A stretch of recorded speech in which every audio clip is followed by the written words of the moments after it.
These hoes know who to play with. On the internet, all on the gang shit.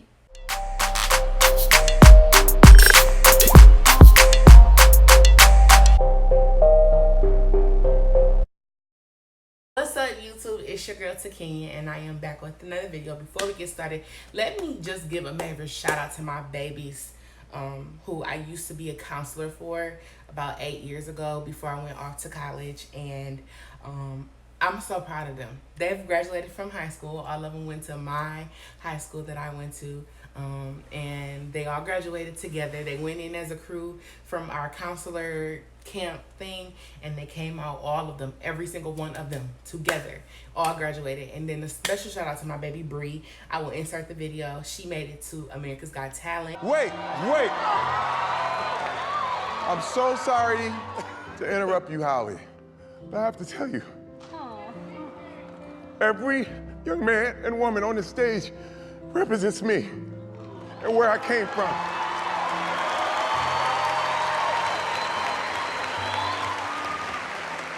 I remember sitting out my window in Flint, Michigan, dreaming and wanting to make it and wanting to be here. And they're here. And they did so well that I have to do this.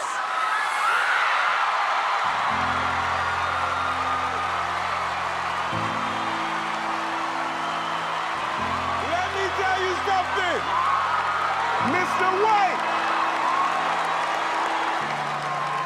All it takes is one person to believe in a young man or woman for them to reach their dreams, and you are that man, sir.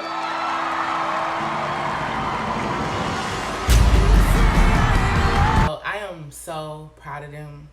They almost made me cry yesterday, but they've tried many times to make me cry. I'm still not crying yet, but I love y'all so much, and I just wanted to dedicate the beginning of this video to you guys because you honestly pushed me into the direction that I am. You taught me so much about myself that I didn't know. And you truly mean the world to me, every single one of you. And it's like 8 of y'all, so I can't like break down each and every one, but I will insert a picture. And I love y'all so very much. So congratulations to the class of 2019, to my babies who are all going off to college. I am here if you need me, if you need anything. I'm always here. I'm always an open ear. I love you to life. So let's get into the video. So y'all, first of all, shout out to my best friend for this hat because it's coming in handy. So I was on Twitter scrolling. It was this video of this girl changing her tire, right? And her man was recording her frustrated because she wanted to change the tire and not call AAA.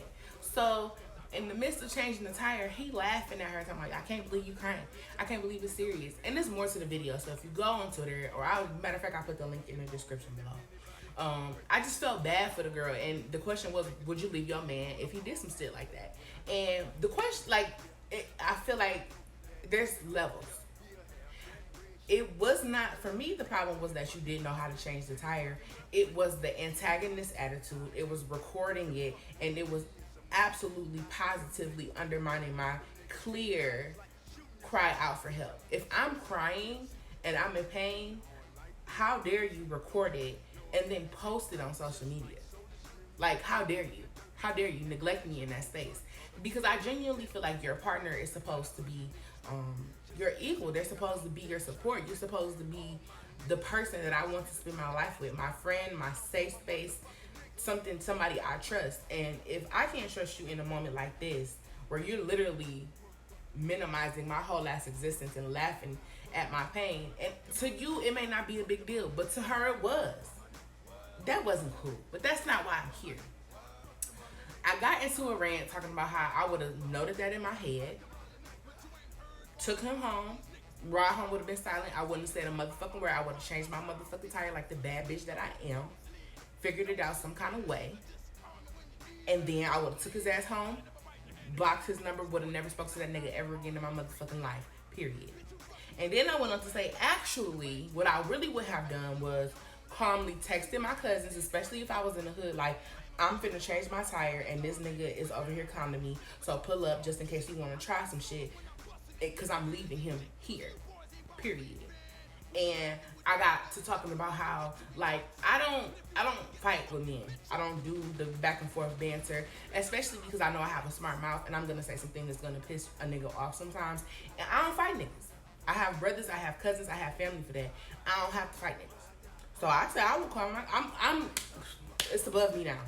It's above me now. So then I started to think about that time where I had a family reunion. It was one of the worst trips of my life. Probably the worst.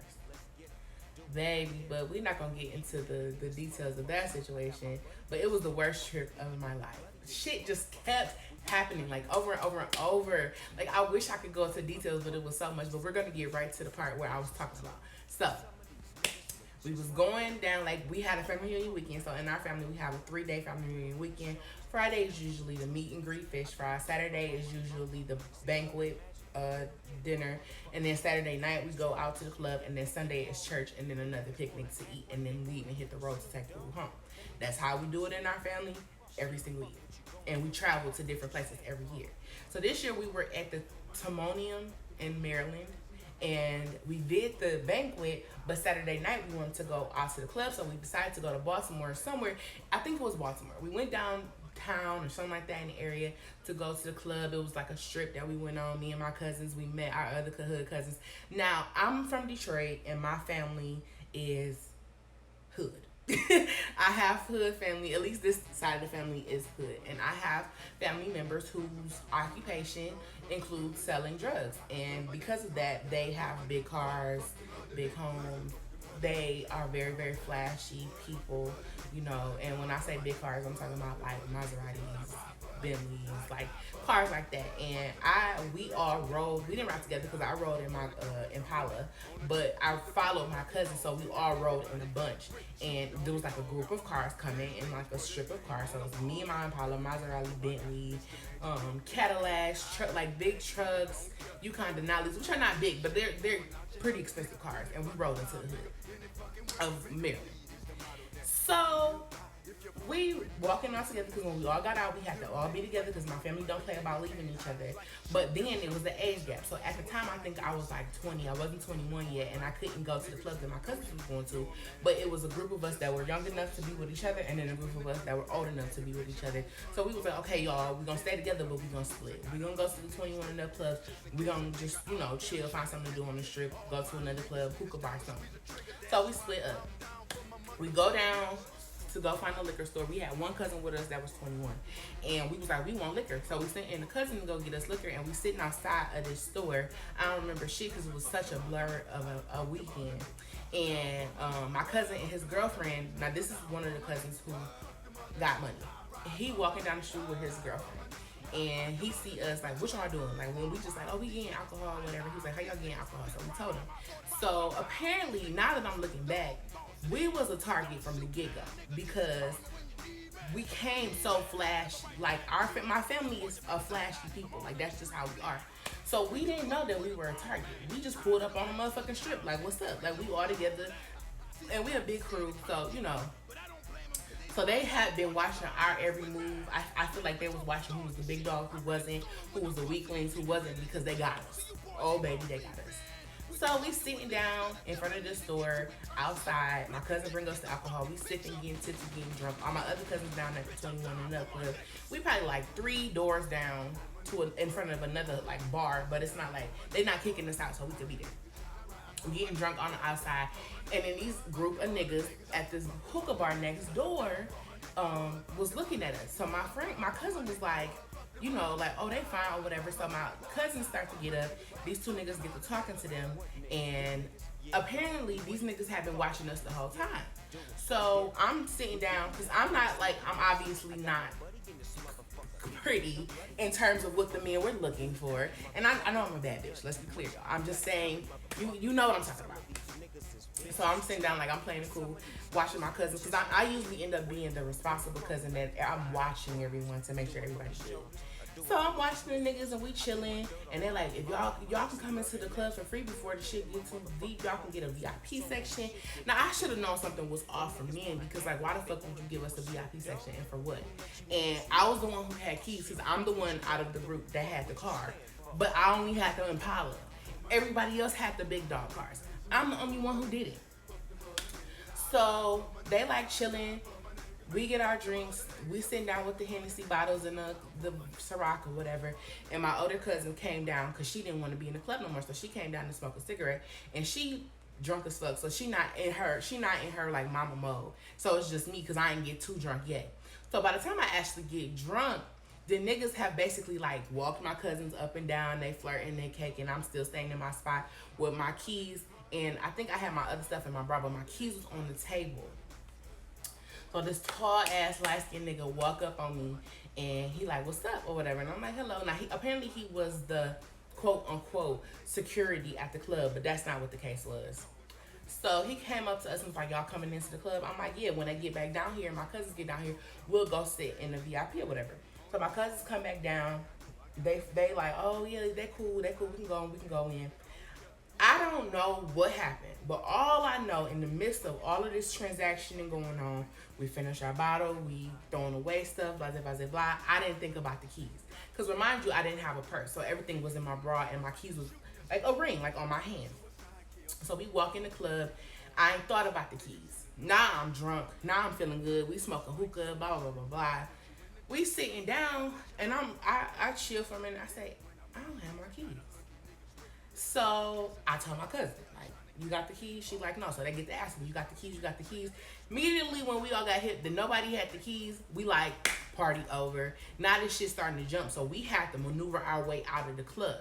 We go back out to where we sat down. There were no keys to be found. We go look for the niggas that let us get the VIP room. They were nowhere to be found. So now we panicking like, what the fuck do we do? I'm hitting up older cousins, they phone not answering. We like, dog, like, so we go down to the 21 in the club. We like, we gotta get in to see our cousins. They telling us we can't come in. Ironically, another cousin who was at the hotel and came late was walking in, and he had a nice car too. So we was like, cousin, like, somebody stole our keys, blah, blah, blah. He like, somebody stole your keys. We like, yeah, like, I don't have my keys. He was like, where was y'all at? So we walked down and we showed him where he was. He was like, okay, y'all stay here. I'm about to go in the club and get, my other cousins. So my other cousins come down the street. They like, what the fuck happened? Like, they cussing us out because they feel like we wasn't being responsible. True, we deserved it. I wasn't being responsible. I got drunk. I was taken aback by this fine ass light skinned nigga, and we took our L. So my cousin and the other big dogs, they come down. They're like, what happened? What's good? What's up? So mind you, we posted up. They talking about, so what happened? Where the niggas at? We told them, well, we went to the club, blah, blah, blah, blah. My cousins was like, go down to the fucking car. Go down to the car where you're looking for your keys. You go stand down there. Make sure you didn't drop your keys. Make sure you just not tripping. Text us, let us know if you don't see the keys. We gonna stay down here. So we staying down there. In the meantime, in between time, because I didn't see the keys, I text my cousin, like, I don't see the keys. They're like, okay, cool. So in the meantime, in between time, while we're waiting, mind you, it's like 1, 2 o'clock. We didn't leave that street till about 4 o'clock in the morning. All of us collectively. Well, no, I left at like 3:30. My cousins ended up leaving 30 minutes later, but that is above me now. So I texted my cousin. I was like, I don't see it. I don't see what's going on. So the police walked by. In the meantime, in between time, I'm on the phone with AAA to see if they can get us spare keys, if they can tow the car, if they can help us in the situation that we were in. So now hours are going by. Ain't nobody came up to the car. The strip is getting real blank. I don't see no people. It's getting real. People are going home. The night is pretty much over. The clubs are not popping anymore. And me and my cousins still at the car. The police is still standing with us, listening to us, telling them what happened. They never left us. They stayed with us the whole time. So I got 3 different places on 3-way. I think I had AAA on 3-way. I had another company. I had like Chevy on 3-way, and then I had somebody else. Like, all of these people on the phone trying to help me get out of this situation that I'm in, because I was gonna probably have to tow my car, but we still have to get home. So while we sitting there talking to the police, and the police just staying with us, which was really dope of them, I really appreciate that. We get a text message. So I get a text message. Well, my cousin texted one of my other cousin's phone. He said, send so-and-so, which is a male cousin. He said, send so-and-so up the street. Come get the keys. Don't say nothing to the police. So my cousin tapped me, showed me the phone, and was like, I'm about to go down here and get the keys. I was like, okay. So I just hung up the phone. The police was like, you good? I was like, yeah, everything's good. We good. He's like, are you sure you're fine? And I was like, yeah, we got it from here, blah, blah, blah, blah, blah. So when the police started to walk away and they went this way, mind you, my cousins are this way. I guess my cousin saw that we had handled it, and we told the police that they were good to go. So then my cousin came running down the street with the keys. He gave me the keys, whispered in my ear, go home. Don't ask no questions, just go home.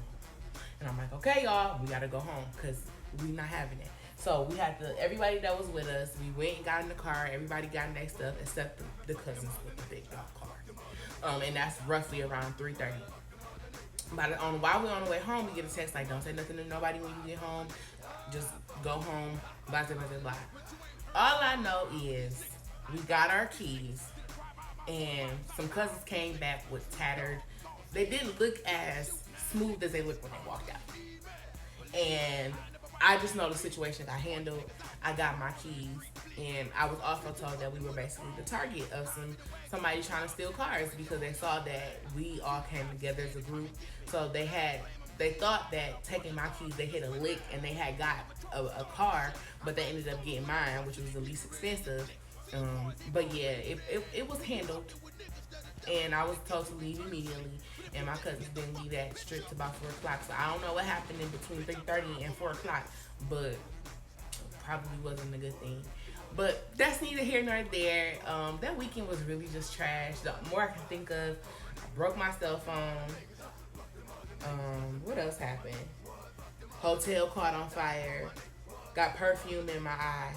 It was just a ghetto weekend. The ghetto. And I would never go back to Maryland. I don't give a damn how good they treat me I'm not coming back. I don't fuck with that shit. I ain't never been robbed in Detroit, so I don't know why the hell I'm getting robbed somewhere I ain't from. So, nope, I ain't going back there. You couldn't pay me to go. But thank you so much for coming to listen to my story about my horrible family reunion weekend. But I still have fun. I love my family, and I'm gonna go to each and every family reunion except the ones that's in Maryland. But thank you so much for watching. I love each and every one of you to life. My podcast date will probably be coming out next week. I just need to solidify 2 more interviews. Just 2. I thought I saw somebody coming. Anyway, subscribe, like, comment, and let me know that you love me, because I love you back.